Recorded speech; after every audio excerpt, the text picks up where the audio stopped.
Sir చెప్పండి.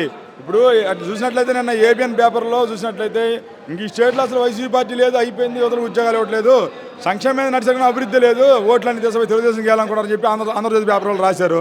అయిగాక ఆ పేపర్లు డబ్బులు కాకుండా గ్రామాల్లో ఊరకేస్తున్నారు. ఆంధ్రజ్యోతి పేపరు ఒక కరపత్రం. కరపత్రం అనేది ఒక వ్యక్తి ముద్రిస్తాడు. అది ఎన్నైనా పంచవచ్చు. అది ఒక పేపర్ కాదు. పేపర్ అని చెప్పుకోవటానికి కూడా మనం చెప్పుకోకూడదు. అది కరపత్రం. ఒక ముక్కలో చెప్పారు కరపత్రం అని.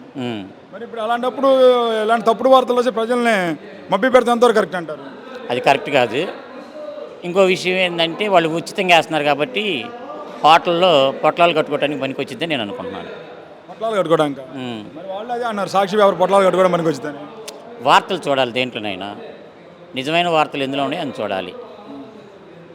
మరి ఇప్పుడు అటు చూసినట్టయితే ఒక మాట, రేపు వచ్చే ఎలక్షన్స్లో Telugu Desam party Janasena party tsunami సృష్టించింది, మీ పార్టీ వైసీపీ పార్టీ కొట్టుకుపోతా అన్నాడు చంద్రబాబు నాయుడు. అప్పుడు ఇద్దరు కలవటం ఎందుకు? సింగిల్గా పోటీ చేయొచ్చుగా. జగన్మోహన్ రెడ్డి అంటే భయం పుట్టేగా వాళ్ళిద్దరు కలుస్తుంది. మరి వాళ్ళకు కూడా సునామీలా కొట్టుకుపోయే ఆలోచన ఉంటే ఈయన 175 అంటున్నారు, వాళ్ళిద్దరు కూడా 175 అనొచ్చుగా. మరి సునామీలో కొట్టుకుపోయే జనసేన 24 సీట్లు తీసుకోవటం ఎందుకు? మరి భయపడ్డ చంద్రబాబు వాళ్ళకి 24 ఇవ్వటం ఎందుకు? మరి ఇప్పుడు సీఎం జగన్ రాష్ట్ర ముఖ్యమంత్రిని మరి ఇప్పుడు నా 4వ పెళ్ళాం అని అంటున్నాడు కదా పవన్ కళ్యాణ్. ముగ్గురిని చేసుకున్నాడు. వాడి తేడా అని ఇప్పుడు అర్థమైంది స్పష్టంగా. తేడా ఇప్పుడు ఇన్నాళ్ళు మగోడు అనుకున్నాం, ఇప్పుడు మాడా అని తేలింది.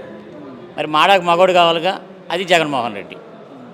సరే అటు చూసినట్లయితే ఇప్పుడు మరి అన్ని పార్టీలు ఏకమై వస్తున్నాయి కదా, మరి ఇప్పుడు వాటితో పాటు ఇప్పుడు కాంగ్రెస్ పార్టీ కూడా జతకట్టితే ఎలా ఉండేది అప్పుడు అన్ని పార్టీలు ఏకమైనా జగన్ పరిస్థితి? ఏం కాదు, అడవికి రారాజు సింహమే జగన్మోహన్ రెడ్డి. ఇవన్నీ గుంటనక్కలు కుయ్యటమే తప్ప వర్కే ఉండదు. మరి జగన్ కంటే ఎక్కువ పథకాలు ఇస్తా అన్నాడు కదా. ఇప్పుడు ఎంతమందినే కానండి మీ పిల్లలు కోటితులు చేస్తానన్నాడు, అమ్మక వందనం అన్నాడు, గ్యాస్ సిలిండర్లు అన్నాడు, ఫ్రీ బస్సులు అంటున్నాడు. ఇవన్నీ నీళ్ళ మీద రాతలు. అతను చెయ్యడు. గతంలో రైతు రుణమాఫీ అన్నాడు, చెయ్యలా. ఇంటికి ఒక జాబ్ అన్నాడు, ఇవ్వలా. పూర్తి డ్వాక్రా రుణమాఫీ అన్నాడు, చెయ్యలా. అక్క చెల్లెలమ్మలు బంగారం తేబాకండి, తెచ్చిచ్చే బాధ్యత నాది అన్నాడు, తేలా. కానీ ఇవన్నీ ఏమి జగన్మోహన్ రెడ్డి గారు చెప్పలేదు. చెప్పినట్టు నవరత్నాల్లో ఏ పథకాలు అయితే ఉన్నాయో ఆ పథకాలు స్పష్టంగా మధ్యవర్తి లేకుండా గతంలో అయితే జన్మభూమి కమిటీలు చెప్పిన వాళ్ళకి ఇచ్చేవాళ్ళు. ఇప్పుడు చివరికి వైసీపీ పార్టీలో ఉన్న నాయకులకు కూడా సంబంధం లేకుండా డైరెక్ట్గా ప్రతి అక్క చెల్లెమ్మలకి అందిస్తున్న జగన్మోహన్ రెడ్డి గారి నిజమైన పరిపాలనని మేము చెప్పుకుంటున్నాం. ఇప్పుడు నారా లోకేష్ అంటున్నాడు, రెడ్ బుక్ ఉంది నా దగ్గర, వైసీపీ పార్టీ వాళ్ళు దౌర్జన్యంగా వ్యవహరిస్తున్నారు, గుండాయం చేస్తున్నారు, అందరి పేర్లు రాసి పెట్టుకున్నాను, రేపు మా పార్టీ అధికారులకు వస్తే ఇప్పుడు మీ పార్టీ వాళ్ళందరూ ఒక్కొక్క రోడ్లు ఏమైనా పరిగెత్తిస్తా అంట.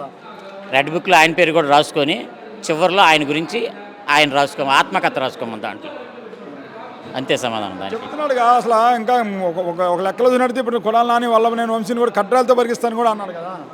తప్పే ఉంది, కడ్రాయిలు అందరూ వేసుకుంటారు. లోకేష్ బాబుకి లేదేమో, వీళ్ళకి కావాలని అడుగుతున్నాడేమో, ఎట్లా చెబుతాం?